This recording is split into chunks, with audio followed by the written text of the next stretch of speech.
Hi guys, Squirrel here. Welcome to the third and final video in a series where I go behind the scenes at SCS Software.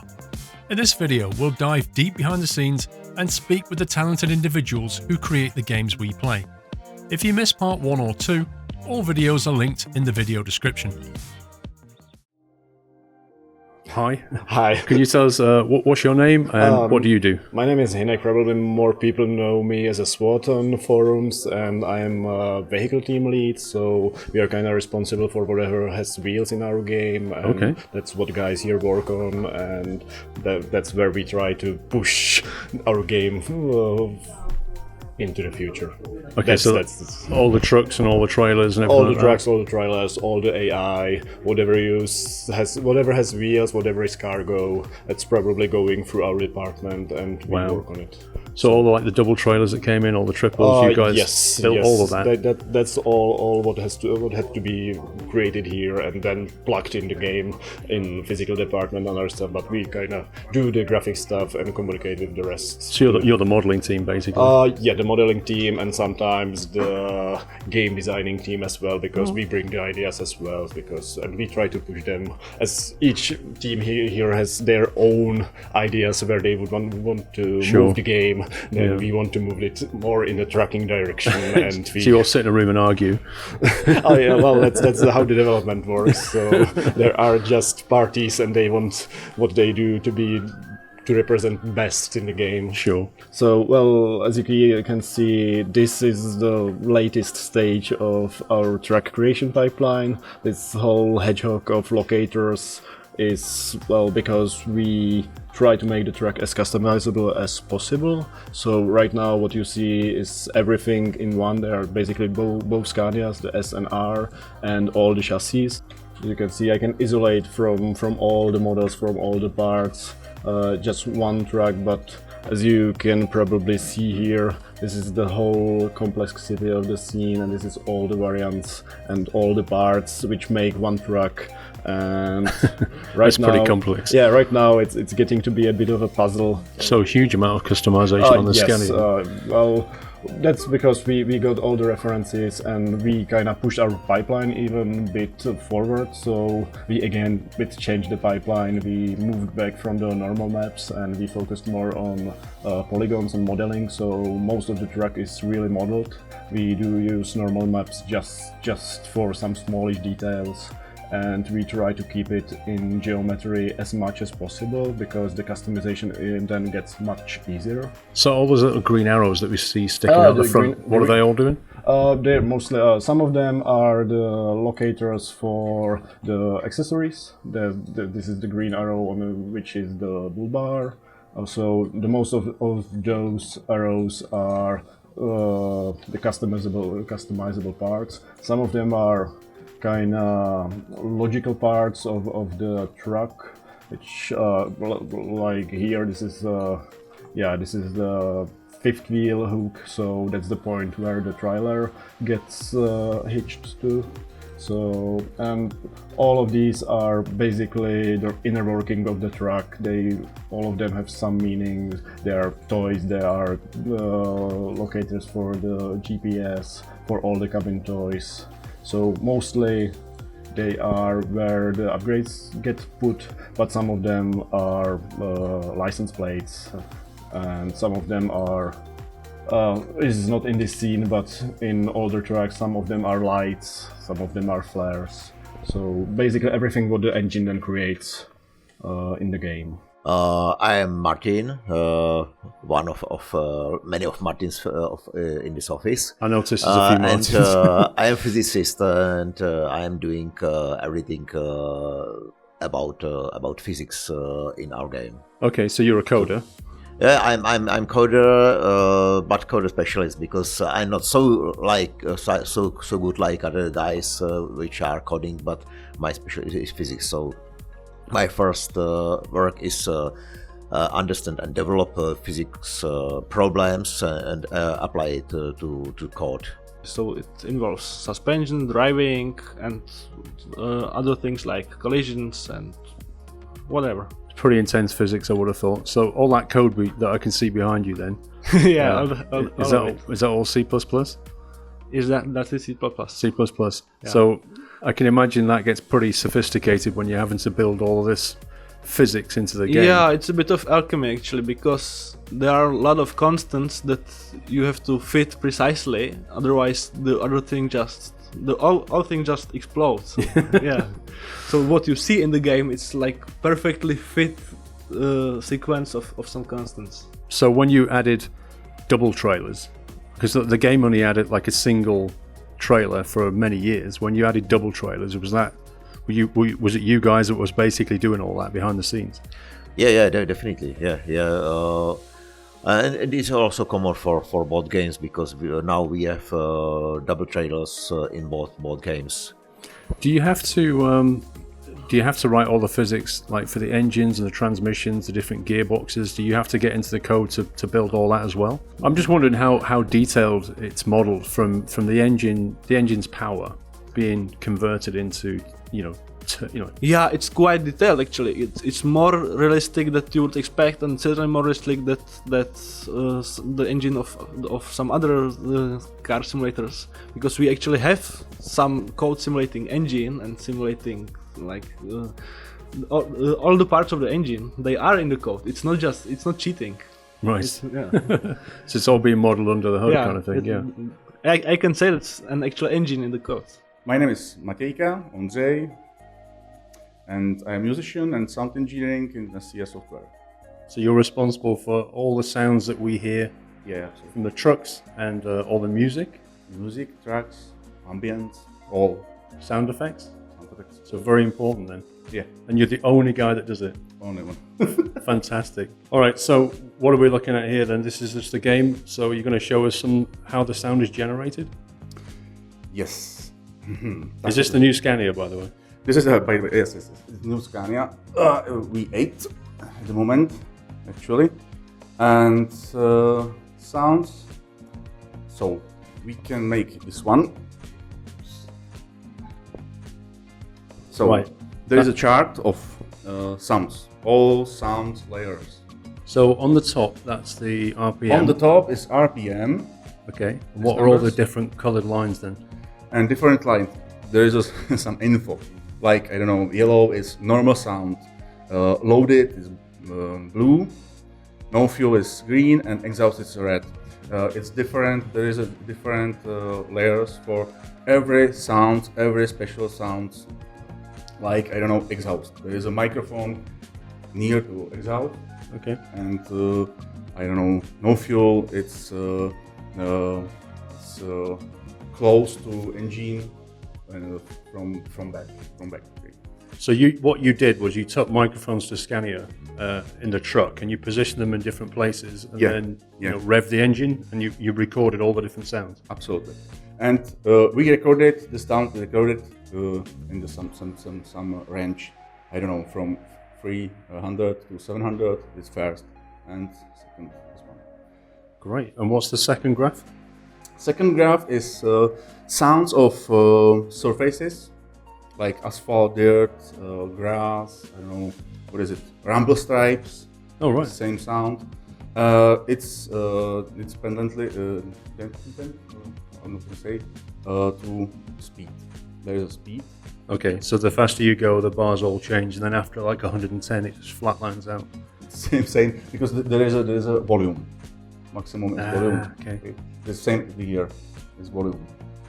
So what I'm seeing is like you obviously got many different surfaces, but you're only going to be on one surface at a time. So only one of these bars will play. Or is it mixing different? Like in this one up here, is it mixing the different tracks together? Oh, okay, yeah, yes. Especially with surfaces, we mixing. I don't know.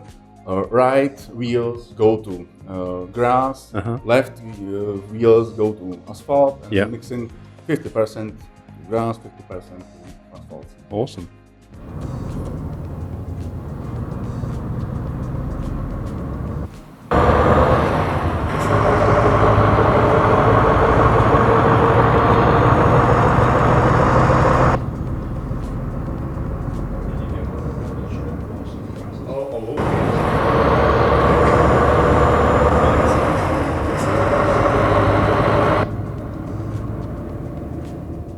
What's your name and what do you do? My name is Michal. I work for SCS Software for more than 5 years. I started my job here as a first official tester. Right. And now I'm, let's say, the team leader of QA department in our company. So my task is to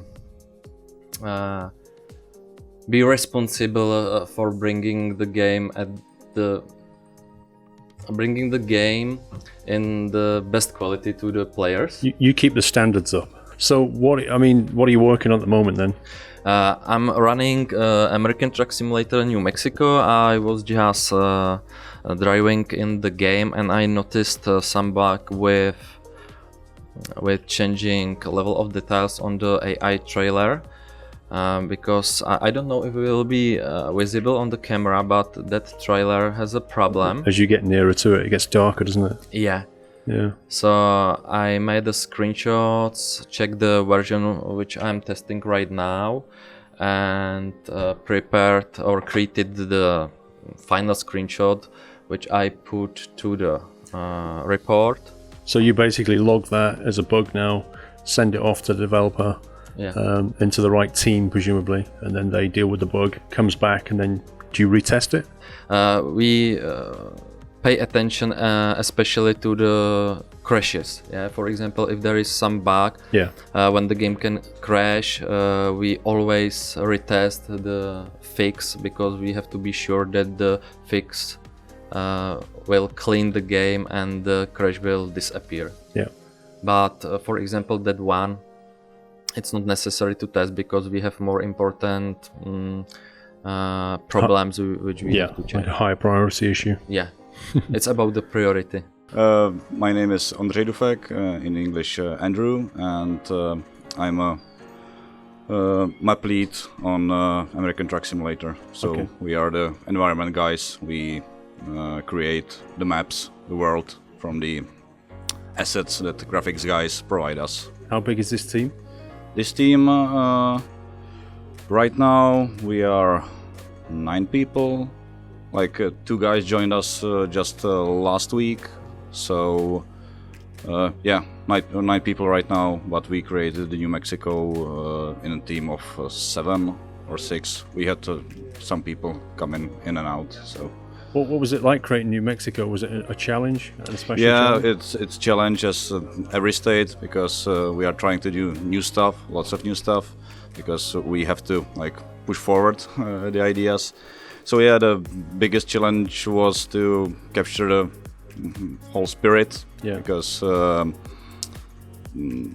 everybody says like, yeah, New Mexico is just a desert, another desert after Arizona and Nevada, but it's different kind of desert, and it's not just a desert. Like there's lots of interesting and unique landscape pieces we wanted to recreate. So we had to do lots of testing and playing with new assets to recreate the Land of Enchantment, because it has lots of natural landmarks like valleys and riversides and there's a lot of this variation. Kind of stuff. There's a lot of rocks, a lot of trees, a lot of dry land. I noticed that just driving around, and it's pretty detailed. So when you guys have decided what state you're going to do, like you decided New Mexico. Let's go back a few months. You decided we're going to do New Mexico. What does the pipeline look like? Okay. This decision wasn't on us or no. our team. It came from the upper management. Yeah. And the thing is, we want to get to the East Coast as fast as possible. So and also we thought in the end the idea wasn't quite good. Like, yeah, the New Mexico is also a desert, so we might be able to reuse some assets from Arizona and Nevada. But in the end, the New Mexico is brand new, so like you won't see materials or assets from the base game. So because we found out that in the end it's a lot different, and we couldn't like reuse the old stuff. Just completely different. Yeah. But when you're told New Mexico is next, guys. Like, how do you build? What does the pipeline look like for you over the next months from that point to delivery? Yeah, this the direct order that the next thing will be New Mexico came like in the middle of our rescale project. So we had to stop the rescale for a while and do research, because we are trying to have some time offset between the map team and the art asset team, because it goes like map team, us, we create the research, we gather information, what we want to do, then we will filter it out, find out the important things for us, and we will create an order for the asset guys, for the graphics team. They will prepare us the assets and the world building blocks, and then we take them and we build the world. Hi, I'm Peter. I'm a lead artist for the ATS project. Okay. We do assets with the guys, which is all around me. And okay. So you're the guys that basically create the pieces. Yes, that we go are into the doing map. the environment as a whole, from the textures on the landscape to the hills, trees, and all the we call it vegetable. That means the grass and host stuff. And the signs as well, all the different road signs. Yes, even the navigation sign, the traffic signs, and the prefabs, that mean the depots, even the road system, and what to say more? Just anything and everything that we see. You guys built it. Except the trailers, The trucks and trailers. and the trucks. Yeah, but everything else in the world. Everything else. So I mean, in the development pipeline, because New Mexico, well, it's coming out today, isn't it? New Mexico. Yeah. So you guys would have been having to create assets many months back, mustn't you? Yeah. Because you've then got to give stuff to the map team so that they can build with it, and then eventually it gets released. So I guess now that's come out, you're now looking at the next steps. You're building assets for the next, state or country or whatever you're going to work. You're on. right. So in the pipeline, you're quite far ahead, aren't you? Yeah. Let's say we are several months before the map guys, because we have to prepare all the assets for them. Not like I said, all the landscapes and traffic signs, road system, crosses, and things like that. But also all the surroundings, which is consisting of all administration buildings, some suburb houses, and even some skyscrapers. And we have to do it in several steps. First of all, we have to make some, let's say, gray boxes. It's more or less just gray box, just to judge the dimension of the building itself. And when they are satisfied with the results, then we can continue to something called prototype. It's more or less the exact building with all the floors and details, and then continue to finish model, which consisting of texturing and doing vertex color, things like those. Yeah. So I mean, when you give stuff to the map guys, are you giving them fully finished products, or are you giving them approximations? Not all the time, but we are trying to be as advanced as possible to give them the best results they can use already in the map as finished model. Yeah. So presumably as well, you've got to construct unique buildings. So for example, if you go to Paris, you see the Eiffel Tower. Yeah, you mean the landmarks. We call it landmarks. Landmarks, yeah. And also like major buildings that are on corners or something like that, you've got to build all those. Yes, even the major intersections. It's quite important for us, because we are about the trucks and the guys have to navigate through those intersections. Some of them are, let's say, pretty complicated set of models. We call it compound. It could consist of maybe 100 of pieces. And it's complicated for us to prepare this, let's say, a Lego system for the whole, and even for mappers to put it together and keep it in the shape that guys and drivers, especially, who know that intersection, that they are satisfied that yes, that's the right one. That's it. Yeah. I know. So it's exactly how they know in real life. Yes. Yeah. No, it's we great. are doing our best. It's not always easy to achieve. Yeah. The final result as in real but we are doing our best. So what are we looking at here then? So I would like to show you something very special. It's something completely new, which is introduced in New Mexico. You already know that we have a prefab like that one. It's an intermodal train depot. That means that the trailers are packed up on the wagons and moved by trains. Yep, I remember delivering to one of these the other day. Yeah. And we're still trying to achieve some more believable experience out of the prefabs, and we already added some people and workers. And what we were still missing, some kind of traffic which is moving through the prefab. Yeah. And this is the very first try that we have that special prefab, and that is moving the train. And the train is even respecting the player. Okay, so the train's going to come along the track and pull into that prefab. Yes. That's I pretty just cool. look myself.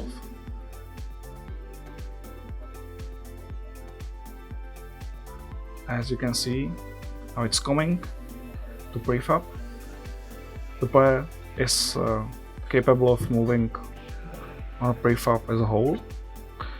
So what's that train going to do? Is it going to stop, or just going to drive through it? Or? Yeah, now just drive through, but he's reacting to the player. He's trying to avoid the player not to hit him. He's even honk on them. And there are some traffic lights. He should stop. Let's say unload the wagons and then continue. Wow. And that's new in the New Mexico? Yes, it's completely new in New Mexico. Fantastic. So any plans to sort of retrofit this somewhere else or bring it into Euro Truck or this kind of thing? I hope so. I don't know when, but we are just experimenting with things like those. It will be in the future more properly set. This is, let's say, the very early bird of something like that. But in the future, you will see much more animated object on the depots, more movable structures or vehicles, more characters. So we would like to make it as living as possible. It was some time ago when we did the research, and it usually goes like that. We try to gather some general information and filter out the important stuff, because we are a trucking game. So we try to find out the important things trucking wise. Like there might be some famous buildings in the Albuquerque or Santa Fe or some other city. More important things are like things we can see from the highway. So we try to approach it that way. One thing we tried, a new thing was in the base map in California and Nevada. We had the cities and small gas stations, but we totally omitted the truck stops and rest stops, and these places are most important for the truckers. Because they sleep there, they take gas. So in the New Mexico, we try to focus on that thing. Like if I'm a truck driver, I'm not much concerned about the city center or some historic landmarks. I'm more interested if there's a real petrol station near the highway. Yeah, so everything's done from the perspective of what's important. Yeah. We try to capture more the spirit of the trucking and the day-to-day things that the truck driver has to do. So when you're building a state, do you basically split the whole thing across the team? Do you give different cities to different guys and say, you build that, you build this? Yeah, basically, yes. We got this large list of tasks. It usually consists of roads, cities, rest stops, truck stops, wait stations, and pieces of the map. And it's divided between different members of the team. And we try to divide it more spatial-wise, like that the map designer's work should be more interesting. So we weren't that specialized. Like we got the guys for the cities, and we've got guys for the, I don't know, rivers, and a guy for the forest. So to keep it interesting, everybody does kind of everything. But we have also a specialization. We have a guy who specialized on junctions and on traffic signs, or somebody can do cities better, so he gives advice to other members of the team on how he does things. So it's like a back and forth.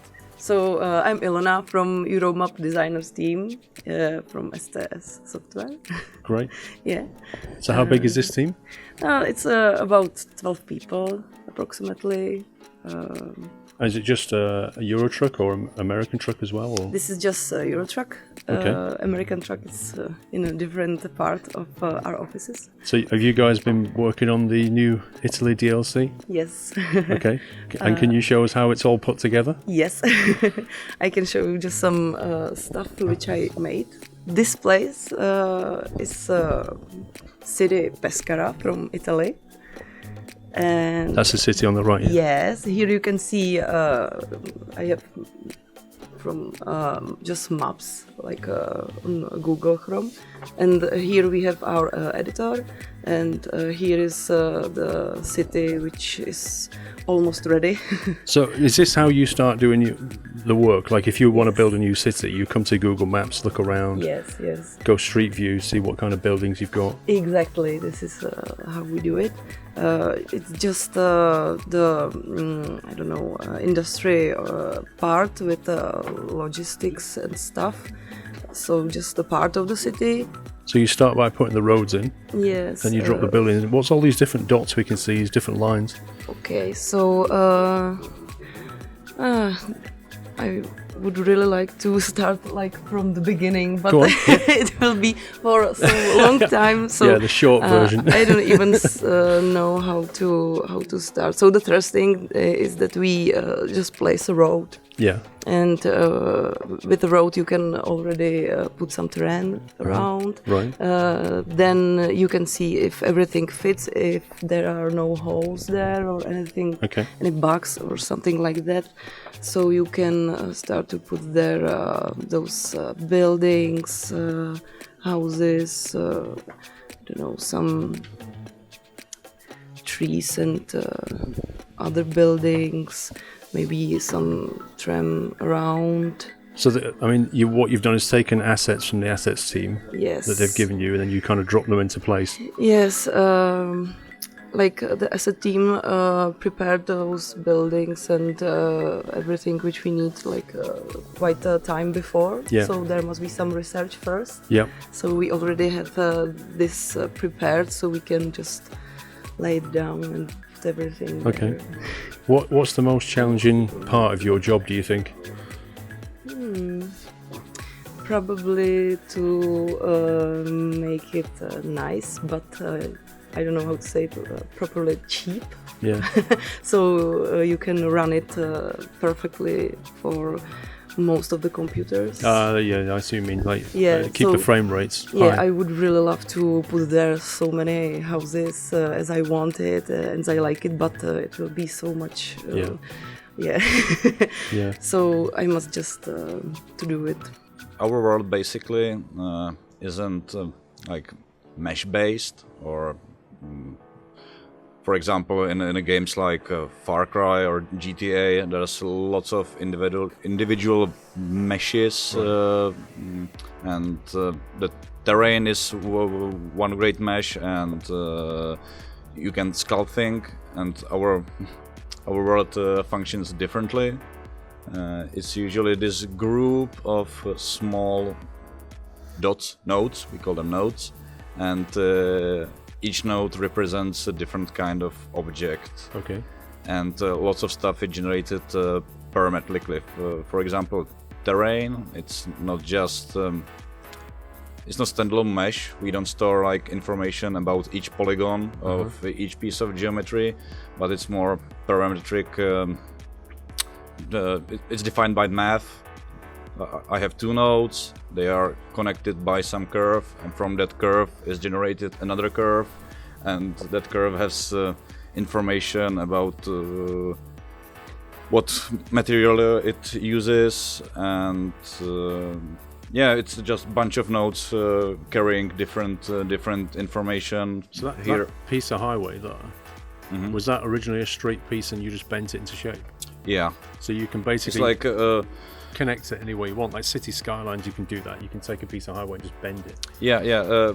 It's quite similar. Like this highway is not this piece of road is defined by just two points, two nodes, and each node has different coordinates and different orientation. So it has vector, like it has some direction where it leads, and that creates the curve. Okay. It defines it. Okay. I mostly take care of our cars in the game. Yeah. So all the AI vehicles, all the trucks, everything that's driving around. Is it a difficult job? It's difficult mainly because the people have different opinion about what is the normal and standard behavior. Someone think it should be more aggressive. Someone think it should not be aggressive. So it's difficult to please everybody. Do all the vehicles, are they all driving the same style, or do some drive more aggressively than others? Currently they drive all the same style. Okay. Because they are still not perfect, so it's difficult to choose different styles for them, because if we cannot force them to behave properly, it's difficult to force them to behave like with different characteristics. Yeah. Okay. So what are you working on at the moment then? At the moment, currently I'm working mostly on our newest DLC, the special cargoes. Right, fantastic. So in the special cargo, that's where the patrol vehicle in front. Yes. Okay. Yes. Was that a difficult thing? It was kind of difficult because we have to come with a lot of new behavior patterns. Like if the cars see escort vehicle in front of them, they should move to the side to make more space for them and for the player. And generally we would like to look naturally. Yeah. What's always difficult. Okay. Are you happy with the result? It's not perfect, but I'm happy. Hi, I'm Cim, or that's a nickname, but we go by nicknames here. And I'm working on engine and the rendering effects and stuff that usually comes up. It's a lot of stuff like under the surface, so it's not models, it's a lot of time it's not anything visual, it's just something that glues things together or makes them appear in the world. So as I said, there's like lots of stuff going under the surface. So now you see some like general countryside, and if we start by looking inside, we will just display the light in the scene. It seems like it's drawn by the pencil, but you see there is something strange on the horizon. There is like white trees, which is strange. It seems like cut out from the cardboard paper, and you see there is some like checkerboard pattern, and that is where the effects come to play, because we actually display, when we display the trees, we change them several times. So if you see them from the close, you see, I will switch back, and you see very detailed tree. There's like leaves and it shakes in the wind. And when I will get to the far trees. When you get far, it's just a very simple tree, and when you are getting closer, the tree starts to change and something is appearing. And when you get really close, you will see that now there are leaves, and again there is a movement. So what you saw before wasn't this tree, it was completely different tree, different model, and we just change it without you noticing to provide you detail from the close and to be able to display like big amounts of trees on the horizon, to be able to do forests and stuff. And the black and white image that we saw, was that all to do with the lighting? The black and white image was with the lighting, and it also allows you to see the change more clearly, because the trick is then that when you see the texture, it's green and you don't notice that we have changed the model. But if you see the lighting like this, and I will go back, you will see that it starts to change. It's getting like simpler, simpler, and now it's just the cardboard, it's just cut out. And why is it that you do that? This is because of performance, because we are drawing like lots of trees and lots of stuff here. I can show you the numbers. If I will turn on the debug visuals, then we are currently in this scene, we are drawing 30,000 trees and lumps of grass in this scene. And to be able to draw this amount, we need to like keep the shape in the distance, but don't draw leaves and stuff, because that would be like immense amount of stuff. You can also see that, I'll just go below because that's visible the most. We are having grass here, there's no terrain, so it's better visible. And when I'm like backing off, the grass starts to disappear. So there's less of grass in the distance. But if you are looking like this, it's enough. You still see some grass far up to the horizon. So your job is in fact quite creative, isn't it? I mean, every single day you've got to make a lot of decisions about what you're going to put where, if you're going to change the style of it, and then you come in the next day and you think to yourself, I don't like the look of that anymore, I'm going to change that a little bit. Yeah, it's constant decision making and problem solving. So like you have to balance realism, visual quality, and performance, because we are a computer game and we need to be able, or our players who have slower computers, we still want them to be able to play the game. So is this triangle of reality, visual beauty, and optimization of the performance, and you have to make compromises and balance everything so it ends up looking nice, realistic, and it will also move and people would be able to play it. Have you got anything that you can show us then that would be interesting? Yeah, I can show you that if I add one line to the code, we can totally break the behavior. So what's this line going to do exactly? It's just simply skip the handling all obstacles. Right. Okay. And obstacles, I mean the all on the road, so it means other cars too. So I add this code, and it means that we will skip handling all our obstacles, and then it could look like this.